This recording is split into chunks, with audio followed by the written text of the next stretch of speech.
note that we are recording and that the recording will be published on our YouTube channel, History at Newcastle.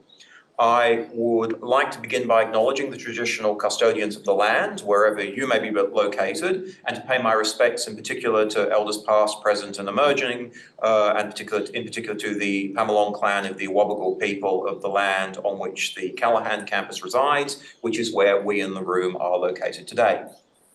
Our presenter today, Deborah Oxley, was until recently Professor of Social Science History at the University of Oxford and Fellow of All Souls College. Deborah's research draws on social science and biomedical methods, typically underpinned by large archival data sets. She works on health, welfare, and nutrition in Britain and the Empire, the microeconomics of the household, child growth, women and economic development, migration, human capital, coercive and free labour markets, colonial economies, crime and punishment. The paper she is presenting today, which is co-authored by Nigel Penn from the University of Cape Town, Michelle Sikes from Pennsylvania State University, and Lance van Sittert, also from the University of Cape Town, is titled The Biological Consequences of European Imperialism in South Africa. Deborah, over to you. I would also like to acknowledge the Awabakal people and pay my respect to leaders past, present and emerging. And you already know the title of the paper and my co-authors. So let us begin. And we'll begin with the NCD risk collaboration. So I want you to interpret a map. So the NCD, Non-Communicable Diseases Risk Collaboration, is an international network that provides global data on matters affecting health and welfare. And they offer us a map of the world. This is for men, adults in 1994. And what I hope you will see from this is an axis that runs from red, very short, to blue, very tall. And you can see the map has been coloured to show us a few places where people are blue. We have very tall men, and other places where we're in the reds and the pinks. So height is not evenly distributed around the world, and it matters. It matters because it has implications. And that's just to give you an idea. That's in metric. My data is, the original is in imperial in inches, so I will be using inches throughout. So down here is about 5 foot, 5.5 foot, 6 foot.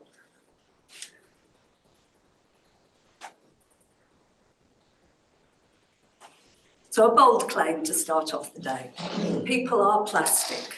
Plasticity is a concept that means that we are capable, and something is capable of being deformed by the forces around it. For humans, that means we have a genotype that we inherit from our mum and dad, but how that becomes you, the phenotype, is the interaction between your genes and your environment. And that means that history is written into the human body. So we're going to talk briefly about the nature of human growth. So how tall we grow specifically. So we have a chart here, which is going to give us age along the bottom and stature in inches or centimetres on the vertical. And that dark blue line in the middle is the average boy in, this is American data, this graph is used in lots of countries, including Australia. So that's the middle, the average boy. And this is at age 2, this is at age 20. And what you see there is a pattern of growth. And this dotted line is the velocity of growth. So that's the difference year on year in how we grow. We grow most rapidly in utero. We then grow still rapidly, but at a declining rate in the first 2 years.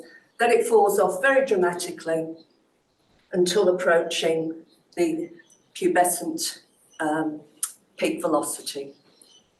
after which it does peak and it drops off rapidly to maturity. And we're interested in terminal height, how tall people grow, and we're interested in the pattern of growth. And this is because we're measuring net nutrition. It's that combination between genes, but also the environment you live in. And in undernourished populations, the environment has a much bigger effect than in well-nourished, where genes predominate. So you reach your full potential if you're well-nourished, if you're healthy, if you have good housing, well-clothed, you're not cold, you're not too hot.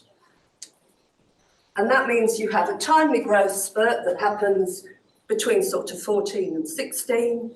It means that you reach maturity early in your growing period, and you reach your maximum genetic potential.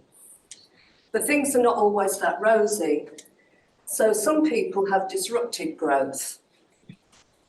You might have a period where you're sick, where you can't absorb the nutrients. You might have exposure to extreme levels of work, as in children working in factories. There are, if it's cold, you shiver, you use up your energy keeping warm rather than growing tall. So what you hopefully saw there was that the curve means that you're going to grow more slowly, and you may or may not reach full terminal height. And then there's the next most disadvantaged state, and that's where you end up stunted. So over that lengthy period of growth, you suffer some forms of nutritional deprivation, and that's both food, but it's also the costs on nutrition that I've mentioned, whether you're stressed, whether you're working hard, whether you're fighting disease, etc. There's commonly a number of issues associated with this. Big families tend to have younger children are exposed to more illnesses brought in by older children. They tend to be shorter. Resource dilution. Big families can't provide as much in the way of resources. So there are three models of what can happen in growth. And as I say, height matters. The causes of height that we've just mentioned are commonly thought of as living standards. So it tells us something about people's welfare over the growing years. But it also has consequences. And this is where things become very interesting. Tall stature today is known to have quite a few benefits. So we've grown taller, we've grown heavier, we've grown stronger, and we've doubled life expectancy in the last century. That's probably the biggest boon of all. But there's also economic benefits. If you have longer lives, you're more likely to have investment in human capital. So you start seeing more women, children being educated. We're more productive, both socially and economically. And it's also associated with, tallness is associated with higher wages, with more success in the marriage market. This is what the economists tell us. We might want to unpick that further. But we also know unequivocally that short stature is associated with considerable disadvantages. So you can't work as hard for as long when you're undernourished, when you're smaller. There aren't the gains in income and marriage chances that we have for taller people. But most of all, it's the often poorer health, shorter lives.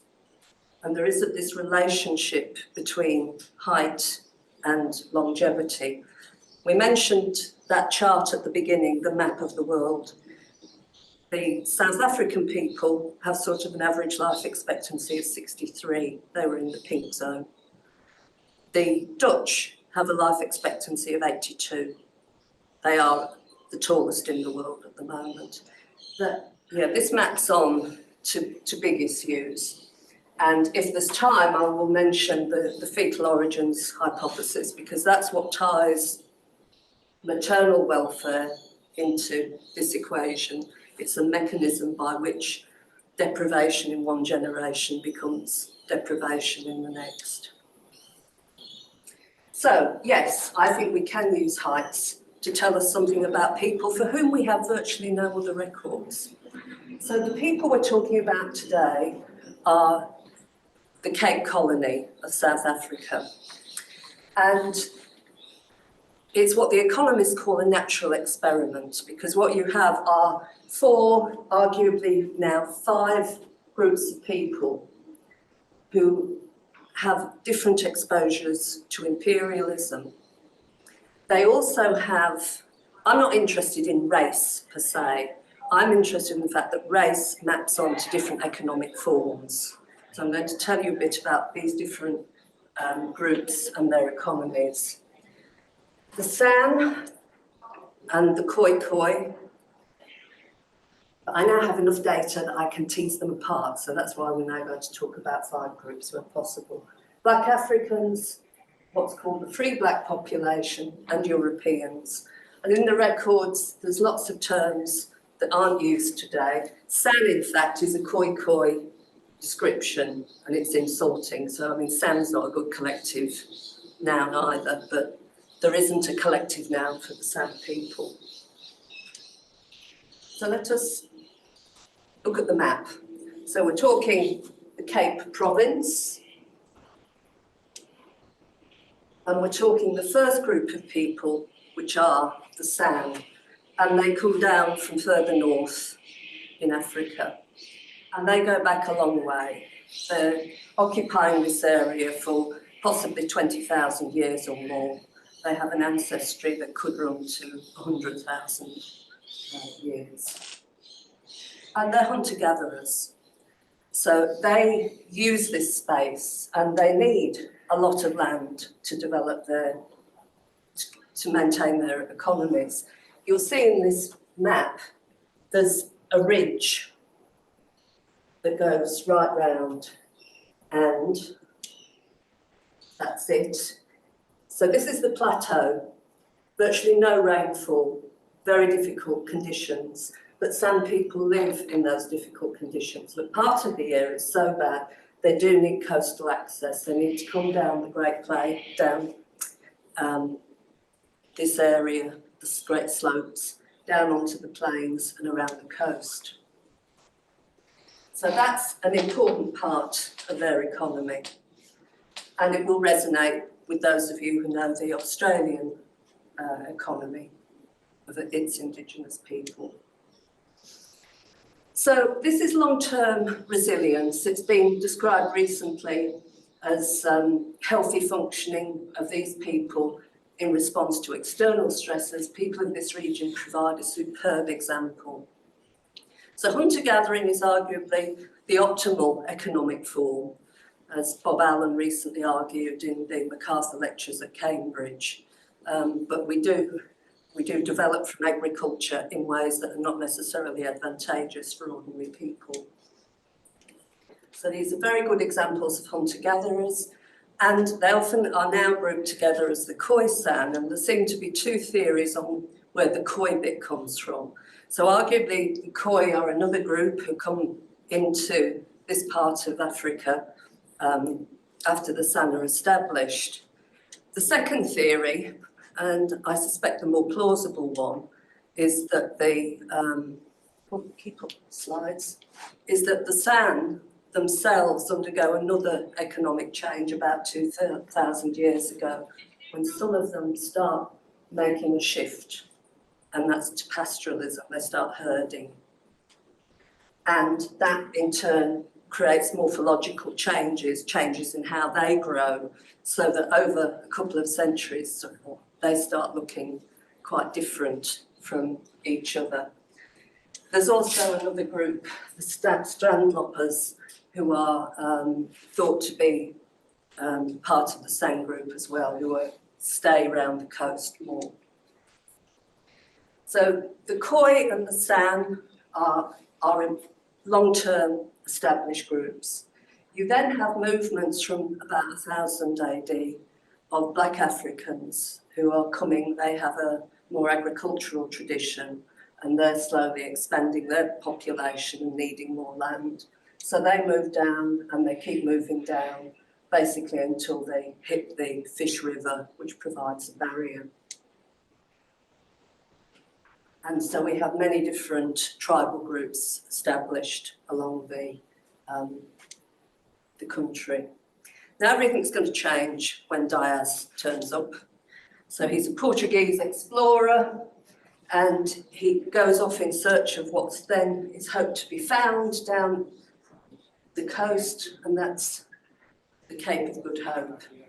So he's exploring and he gets blown off course, but he ends up landing on the southern part and on his way back finds the Cape of Good Hope. Now, why are they happy about this? Because a few years later, Vasco da Gama is going to find how you then get to the Spice Islands. So this is the very rich trade in spices that underpins the global economy. Spices, and also India has silks and other products. So there's a very lively trade that's going on. And the VOC, the Dutch company, is created in 1602 and they become part of this. And so you've now got European powers finally getting access to a market that's very lucrative and they're very keen on. But then it's a long way and they need to break. And they need to break at Cape Town. So the Khoi start providing services. They're herders, remember, they've got meat. That makes them tremendously appealing. So the ships stop and they get resupplies. But the VOC decides this is actually quite lucrative for them too. So they send Jan van Riebeck to set up a colony just for the purpose of supporting the refuelling and resupplying of the trading vessels. Now, Riebeck is really keen on the idea of enslaving the San, and he's told, no, don't do that. So one thing they do is, as well as bringing spices, they bring back people, and these are called the Malay slaves that they bring from Indonesia. So they have to bring their own slaves, and that's going to be a group of people who are now completely divorced from their own economies. So I hope you're getting a feeling. We've got San, who have a hunter-gatherer background. We've got Khoi, who've developed pastoralism. We've got a Black African community, and we've now got the Europeans starting to penetrate.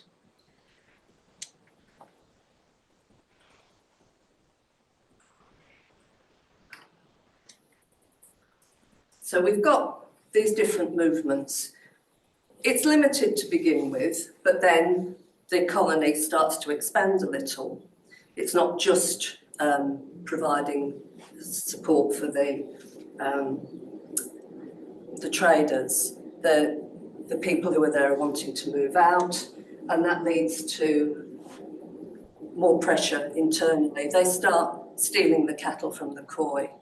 That leaves Khoi who either become their slaves, effectively, work for them, or who revert to hunter-gathering. So you've got the Dutch, you've got the Malay slaves, you've got pressure as the Black African population is starting to come down. Then you have more Europeans start arriving. And this starts pushing the Khoi out of the fertile land, more fertile lands, and it puts them under great stress. So there's a Dutch empire that lasts about 150 years, and it's a bit fragmented at the end. So the Europeans, by this point, we've got Dutch, German, French Huguenots, and they're pushing at the boundaries of a limited settlement, but it's not a very successful settlement. This is lots of land and very little labour. That's a crisis for their way of living. It is for any development, because if you have free land and you can live as a hunter-gatherer, why are you going to be enslaved? you will leave, you will flee. So colonisers do have a war against independence. So they've got a problem with labour shortage. They're not allowed to trade outside the VOC. They're prohibiting from exporting. They're dealing with a venal local government, and the Europeans aren't doing too well. The Black Africans at this point have very limited exposure to imperialism. They're basically away from where the imperialists are.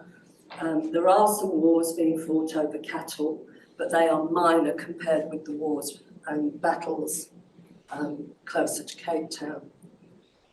You've got the Malay slaves that we talked about who've been removed from their economies, and you've got the San and the Khoi. And the arrival of the Dutch is going to pose this existential crisis because there's going to be a battle, because the Europeans want labour and the San and the Khoi want their land and their lives. So you end up with a lot of conflict. So there's wars and technically the loss of sovereignty. Hunter-gathering is now defined as theft. So the things you used to steal, used to eat, now that becomes stealing. So they are open game.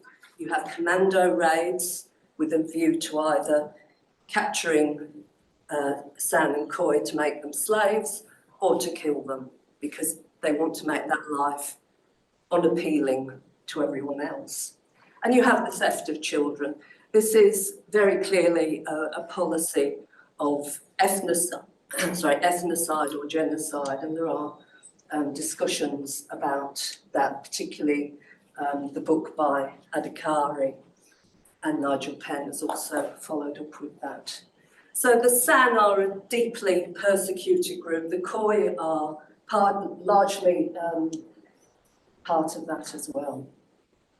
The British arrive, things are essentially going to get worse, not better, as the British like to pretend. So the British are going to have war after war, colonising more areas up the coast. They are going to develop Natal as one of their provinces. And this is going to bring them into direct conflict with the Black African population, who are eventually going to become the workforce for people like De Beers and our mate Cecil Rhodes. And the Khoisan continue to be the victims of, the San continue to be the victims of these commando raids, either done privately or with sanction of government or by the authorities. And I need to speed up.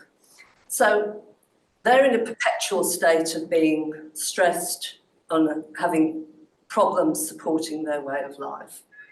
The slave trade is abolished in 1807. So in South Africa, they formally now make the Khoi substitute slaves.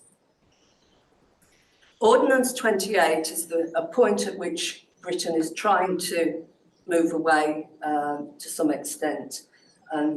We have the liberation of the Khoi from bondage, that's the idea. But they're then forced into apprenticeships, so it's a little deceptive. But as Nigel Penn points out, that legislation says nothing about the San. It's not concerned about the San at all.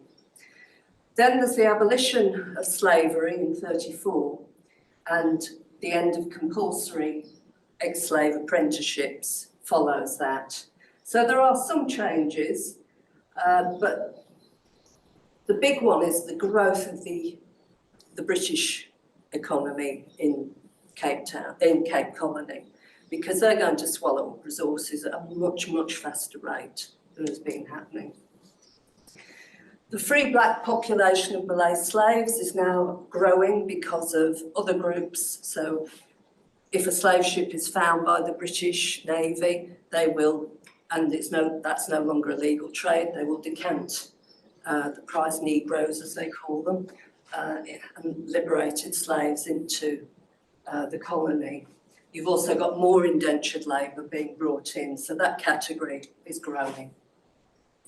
The black Africans are fighting wars, and they're up against the economic interests. So the discovery of gold, the discovery of diamonds, and they could continue with their way of life, but not when you've got things like taxation and compulsory labour laws. If you have to pay a hut tax and you have to pay it in money, you've got to be able to earn money. They have Master and Servants Acts that criminalise any violation of labour contracts. They have pass laws that restrict no movement. The homelands where the women and children are utterly inadequate. I could go on and on. And then there's the British, wave after wave of British migrants coming in at different points. You've got the Afrikaners not happy about it, so they have their great trek towards what will become their two provinces. You've got a growing economy. You've got, again, labour constraints. You've got war. You've got private interests operating, which necessitate conflicts that become wars with the governments involved. And then you have the arrival of things like diamonds and gold. So who are we going to talk about? We're going to talk about prisoners, because the one thing the British were really good at around the whole empire and at home was locking people up, usually for fairly minor offences. But that means we have records. Now, there's a horribly long and inglorious history of how Europeans use indigenous bodies, from taking skeletons back and selling them, to freak shows, to all sorts of things. And I don't like to feel that we're any part of that, but we do need to recognise that that history is there. The records are created in an uneven relationship. But we are trying to use these records to shed light on those unequal relationships and to measure the consequences of these changes for the people. So all the boys and the men are prisoners. And I was asked for a picture, and I will briefly mention photos. Our data doesn't have photos, but these people were subjected to additional measurements by teams of scientists who would call by. I do like photos in that I'm told there's no taboo against showing images of dead people for these the groups that we're seeing. But it's humanising, having worked with records for so much of my life where you could never see an image of the people. A photograph makes this so much more tangible. And there are debates, which I won't go into, but there's been a couple of recent articles about the cons and the pros of how you can use these records. So these people, this is a different sort of record. The other one was a scientific exploration. These are closer to the records that we use in British prisons. These are like mugshots. And Lorena Rizzo found these albums recently and has made a point of hers. We can match those people to our records, which are description registers. And you can see we have names, age, trade, where they come from, height, eye, hair, complexion, marks, religion, literacy, marital status, previous convictions, goes on and on. These are rich data. And as I say, you can look at one of her photos and you can find them in our records. I now just get to some of the results. This is the wonderful team that collected these records, and they've collected nearly 70,000. Well, actually, they've collected more than 70,000. It distills down to 70,000 usable records on men and boys. And the records are divided between nearly half being Black Africans. The next biggest group are the Khoi, tiny sliver of the San, which we only can now have that because they've collected so many. We've got enough to say something about the San. Europeans and the Free Black contingent. So that's the people, the categories and economies that we're talking about. And we have height data for 65,536.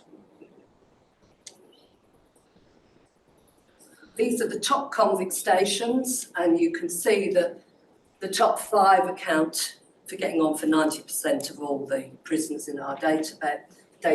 Breakwaters is a big one. De Beers is a fascinating one, if anyone wants to ask me about that. There are many, and they're dotted around. Breakwaters in Cape Town, De Beers is up Kimberley, East London. They're mainly along that coastal area that the British are moving into. And they're used for labour, these workers. So you can see the breakdown, very few San, but a few, a lot of Khoi. Most Europeans are coming from Cape Town. If you look at the distribution, make it 100%, you can see there's some Europeans, but on the whole they come from Cape Town. You nearly get a feeling in places like here that if you're European, you're not going to be prosecuted for any of the crimes you do. And this is the decade of birth, because we're interested in birth cohorts. So we have a few from early on, but most of our data is sort of from mid-century onwards. And again, looking at the ethnic groups, we have reasonable data for most groups. The ethnic composition over time is changing away from the Khoi and San to Black Africans. So they're becoming increasingly exposed to the criminal justice system. So what are the consequences? We've got height on the vertical axis, in centimetres on the left and inches, and we've got birth decade. So what happens? What are the consequences over time? We've got our period that we've mentioned, it's Khoi slavery, then there's decline in slavery, we've got diamonds, we've got gold being discovered. That's what happens to European stature. So any cases where there's less than 30 people, I don't report, so this series starts second decade in. You can see that there's a bit of a bumpy start, but overall we see an improvement, something that happens in many places around the world in the later 19th and throughout the 20th century. So we've got our first port of call. What about Black Africans? That is a remarkable finding. When viewed from here, when viewed from that map that we saw at the beginning, you could see South Africa was in the pink zone. Today, they are short. They're not the shortest, but they are short. And there has been a tendency to think they must always have been so. But they were not. Indeed, shock horror, at the beginning, they are taller than the Europeans. So the impact on these people as they're increasingly exposed to imperialism is quite palpable. So that really is the first and major shock finding, that Black African stature really did suffer over the course of the 19th century. That's the free black population, and you can see that actually the declining rules on slavery for people who were born after that happened, who grew up over the next 2 decades, they do show some significant gains in stature, though it's not clear how well that's kept. And the Khoisan, look how we're dropping in stature with each of these groups in what would seem to me an entirely predictable way. Amongst the longest exposure to imperialism, things are not good. Again, they benefit somewhat from some of the changes, not sure that it's maintained. So, notable gains after the slavery diluted, but it's temporary maybe. And if you want to know about the San, I don't know why it's done that. Must have gone backwards at some point. They're down here. They are so far down. I mean, we're talking 7 inches average, the mean, a 7-inch difference in stature. This is enormous. This is the one group where the numbers are really tiny. I don't use the 30 cases limit here. That's a very small year, but one would like to think it was real, but it looks implausible. So we see quite distinctive patterns in our data. So a gradual exposure, alienated workers who don't have their own background, families to fall on, long-term subjugation, longest and most extreme, where you go, you're in danger of being shot. And if we look at how they grow, we see Europeans grow quite young. They reach their maximum height. Well, they reach the maximum height here, but they've gone through puberty by that point. Black Africans, they end up quite tall, as we know that changes over time, on average, but you can see growth is later. The free black population, again, it's later. The Khoi, it's later. The San, it's much, much later, and it's very flat. So terminal heights vary, growth patterns vary. And I'll skip this, but just to give you an idea of where it sits on the modern growth charts, these are very small. So we've looked backwards, but before we finish, I want to start looking forwards briefly to bring the story up to date. So we're going to look at the data we've just discussed, so the 19th century, and see what the picture looks like today. Now, the categories have changed slightly. The Khoisan is now the coloured group. It involves more people than oh, no, hang on, I'm getting that wrong. It's I think Asian, Indian are in what the free black category gets absorbed within that category. Then these two are largely the same. And you will notice quite a striking pattern here. You have some gains for the most disadvantaged, but the black African stature has been sluggish. The Europeans have gained considerably. That's a gap of about 3 inches. And what they're doing is this dotted line at the back is economic performance measured by Jonathan Fury and Jan Lutten van Zanden. So it's GDP. And we know the economy is very sluggish to begin with, and of course with gold and diamonds and everything, it skyrockets. But look who captures the benefits. So more or less getting on for 2 centuries to get back to where they were, not to make gains, but to get back to where they were.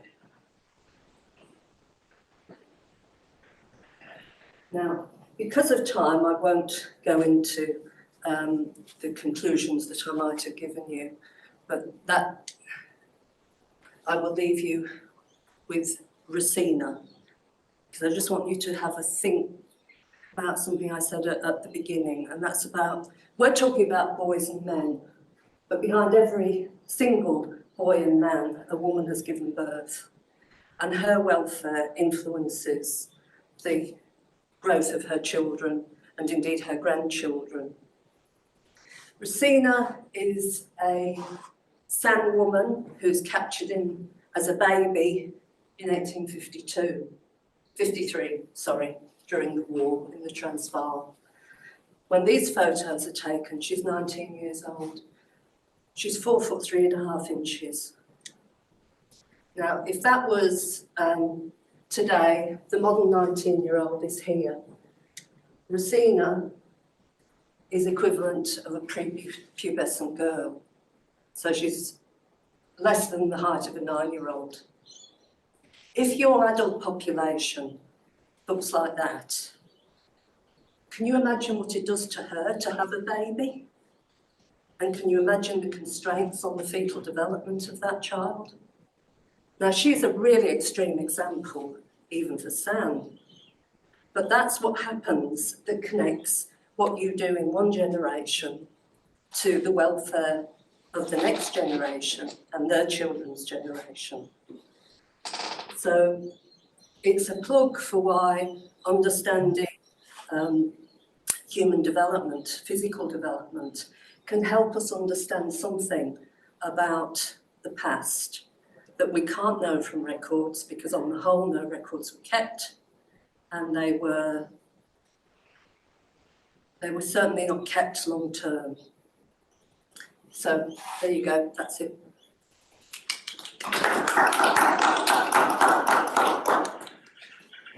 Absolutely fascinating, thank you. I'd like to throw things open for questions, please.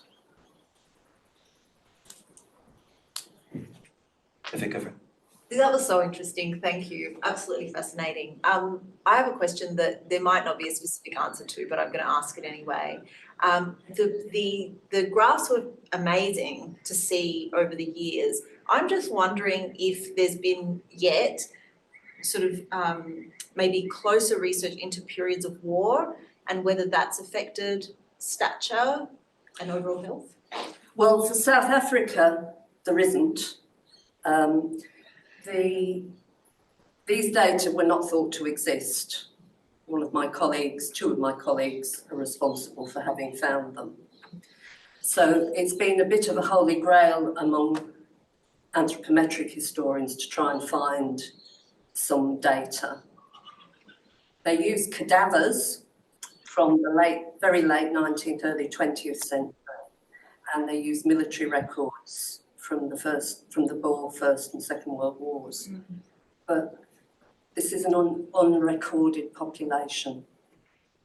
Now, I don't know if we had the passes that they had to carry, I bet they had height on them, but they don't survive, and there's no copy kept by the colonial governments. So one of the things we want to do, this is the first go at these data. The data still needs to be cleaned and categorised in certain ways. But we are interested, particularly as we can pin groups down to where they're tried and what their ethnic groups are, and we know who was at war. So I think you've asked a really fascinating question.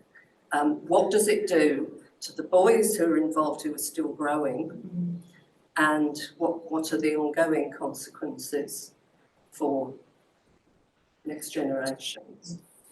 It depends a lot on what happens in terms of the number of people lost, number of men lost, and does it destroy their economy? Does it destroy their family life? Yeah. Thanks. Thank you. Other questions? Yes. I'll ask one, but I think Nancy first. Nancy. Thank you so much for a fascinating paper. I've followed your work over a number of years in this area, generally about heights and so on. And as a short person, it does disturb me somewhat to think that I'm in some way deprived. But I was really interested in, I'm also working in the area of crime to some degree. And I was wondering what are the overall understandings of how representative prisoners are of larger populations? Is there a concern there that this is a particularly marginalized group and therefore it might be more pronounced, the differences in stature? It's a good question, and questions of representation, how what's called sample selection bias are fundamental to anthropometrics. Now, with an Australian prison population or a British prison population, you can compare them with the census and see. I'm talking to this camera, is that right? Yes. Yes. Okay. It seems like you're looking at me, so thank you. You can make comparisons and see, are you mainly getting a poorer group of people? Are they a cross-section of the working class? Do they include middle class? We don't have that base to make comparisons with, but we can look at things like the age distribution, and we can look at the type of crimes they commit. Would you like to know more about the crimes? Yes, please. Let me see if, do I have to stop sharing to get through? Well, let me see if I can just flick quickly. While I'm flicking, looking for slides on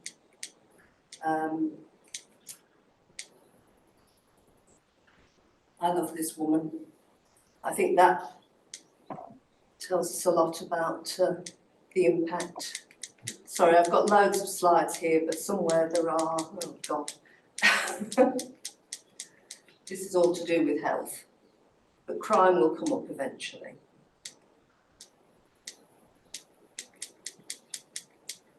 These slides are showing where the South Africans fit within the African populations.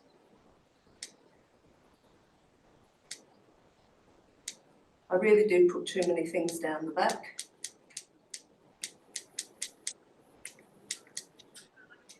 Criminal offences. Here we go. So we have our Europeans, the Black Africans, the free black population, and the Khoisan together. And you'll see theft features in a major way in all of these. We don't know for a surprisingly large number of them. Insubordination is a big one for the Europeans. Insubordination, desertion, and contravention. This is how you discipline the European population of soldiers and others. Black Africans, sedition is notable, but overwhelmingly it's theft. Free blacks, a little less so, but Khoisan. So the Black Africans and the Khoisan, who have their own economies, who continue to practice in their own ways, have their behaviour criminalised. That's part of it. So when I think I've got what they're stealing. So the Khoisan and the Black Africans, a third of them are in for stealing stock and animals, cattle. So that doesn't immediately make alarm bells ring for me. I can't be sure that they're a representative group of people, but from the numbers and the areas and the traditional British practices and the use that these people are put to, I mentioned De Beers. De Beers convict stations are second biggest. And I hadn't appreciated that what they allowed was a private company that has compounds, which is where the Black African workforce live and are basically locked into. They say to the government, we will build you a convict station. We will provide the labour to manage the people, and you will give us their labour of the convicts. So they set up a convict station to supply them with workers. So that tells me that, well, first of all, it's absolutely shocking and a form of slavery.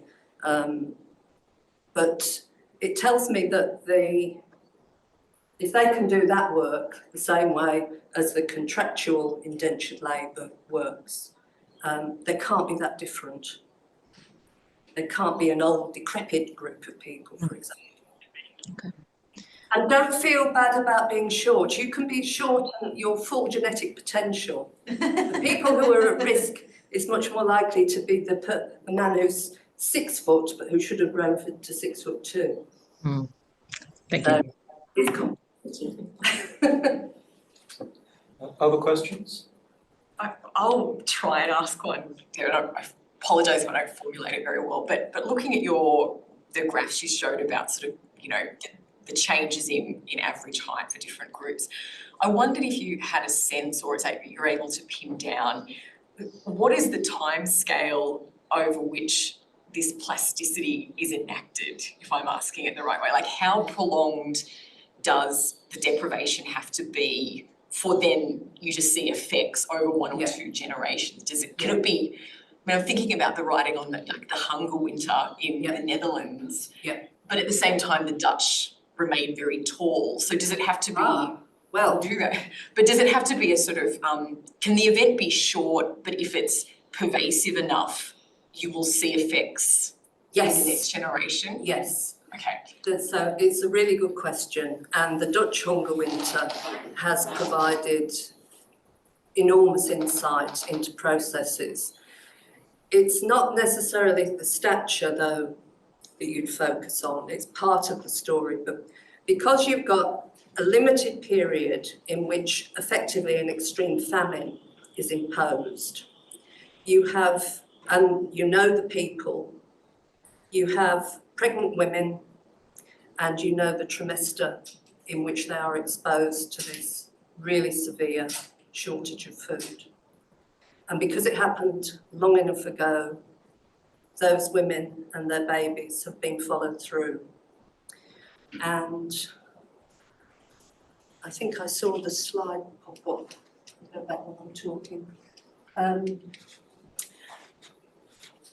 There are clear long-term health effects, and they are felt depending upon which trimester. That's why I'm going back to the image with the fetuses, because it matters which trimester the mother experiences starvation. We're nearly there. Okay. Oh, this is the graph we want. Oh. If you suffer an insult, is what we're talking about, and it's an insult of probably a couple of months at this point, can't be much longer. If you have an insult in that first trimester, it's associated with higher levels of diabetes in later life. This is all what happens to you later in life. Coronary heart disease is elevated, you have blood and lipid problems, and all that leads to more likely to suffer obesity, more likely to develop breast cancer. It's been associated with schizophrenia, antisocial personality disorder, and stress.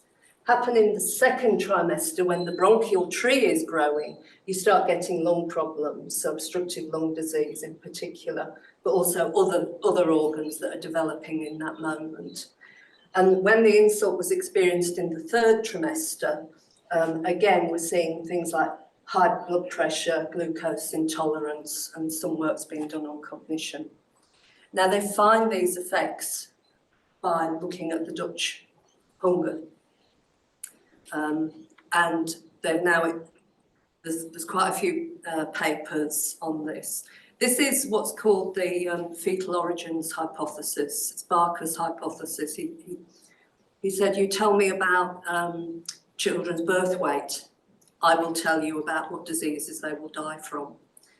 Very controversial, rejected out of hand to begin with, tested in countries all around the world, and it's found to have validity. And it's because those conditions early on in life that shape your very development. See, height you can catch up,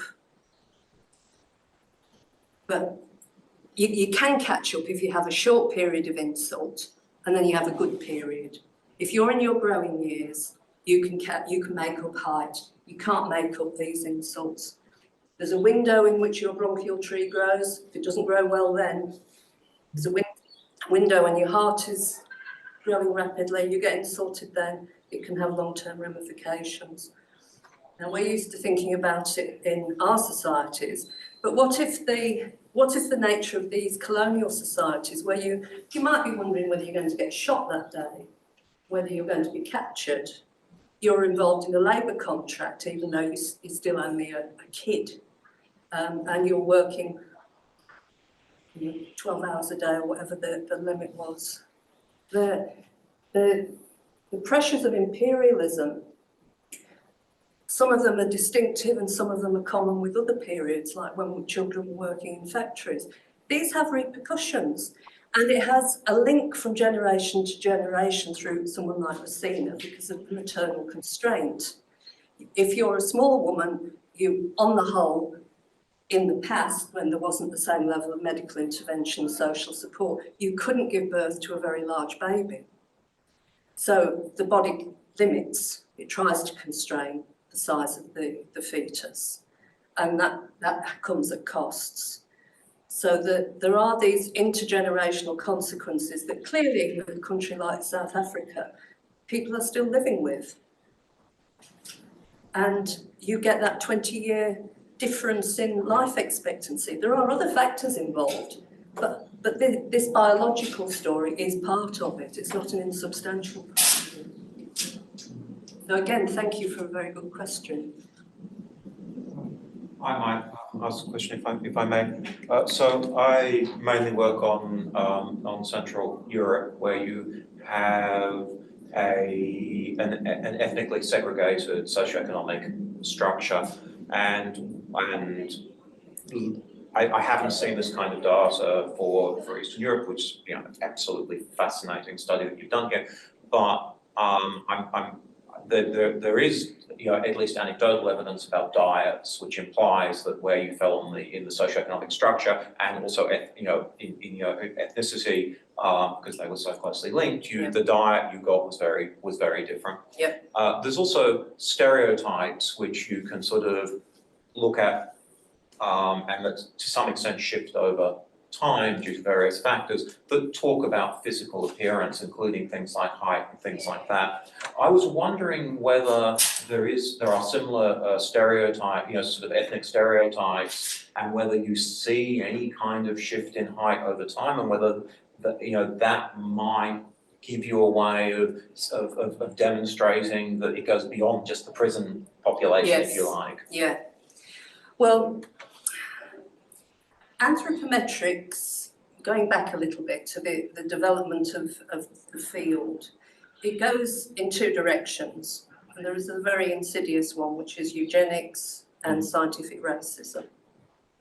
But of course, there's never one body of thought, and there are another group of people working at the same time who were questioning the nature of the environment and its impact, which I think is what you're saying to me. And what they have shown again and again, because there's always people arguing, no, it's genetics, and that's certainly been argued for the San. They say, you know, some people say they're the oldest people on the planet, they just have a different genetic background, they are inherently short. But when you can say, well, the San of South Africa are 3 inches shorter than the San of Namibia, then it's not a genetic constraint if they're sharing basically the same gene pool. And that's been done time and again. So new frontiers in genetics, you never know what might be thrown up that shows some sort of enduring influence. But overwhelmingly, there is such plasticity, such variation capable in the same group of people. I mean, the fact that the English have grown so much taller, the fact that the Khoisan in the 20th century are so much taller shows you can get there. They have the capacity, but it does take, because of things like maternal constraint and incremental gains, there's always going to be a connection between maternal welfare and male and female child and adolescent development. I don't know, does that answer your question? Not quite. I was just sort of thinking, so you talk about how the black population was very tall, you know, even compared to the Europeans at the beginning, and then their stature declines over that time. But so if early Dutch descriptions refer to very tall Africans, and then later on, you know, there's time that disappears, then that would suggest it's not just the prison population, it's a broader... Yes, that's a nice idea. It's also problematic because I did have a quote from a physicist who goes and does a big survey of the Khoi people, and he says, well, they're not short like the media reports, the adventurers report. they're in fact like us, they're between sort of 5 and 6 feet and they're fairly muscular. But he's booking a trend, other people diminish them. But who do you believe? You try to use skeletal evidence because your femur is a good proxy for height. But then you look at how the skeletons were collected. So there's this story that the San are some sort of atavistic throwback and are short. You see a small skeleton, it gets classified as San. So the search for other information that could prove or disprove is most desirable, but it's not always straightforward. But I do think textual evidence in some ways, or if we've got to a point where we can actually confirm whose skeleton is who. There's several big global projects working on skeletons, so fingers crossed more comes of that. The backbone of history. Thank you. We've gone a little bit over time, which is only fair because we started a little bit late as well, so it all balances out. But please join me in thanking Deborah for an absolutely fascinating paper. Just before everyone goes, a quick note that our next paper will be on Friday, March the 22nd at our usual time of 10 a.m. That for those of us who are attending in person, that'll be in W202, but it'll also be online. Our presenter will be our own Nicholas Orr, presenting on spectacular resistance, Indigenous iconoclasm in the late 20th century settler colony. And we hope to see you then. Until then, have a great weekend. Thank you. Yes, thank you for inviting me.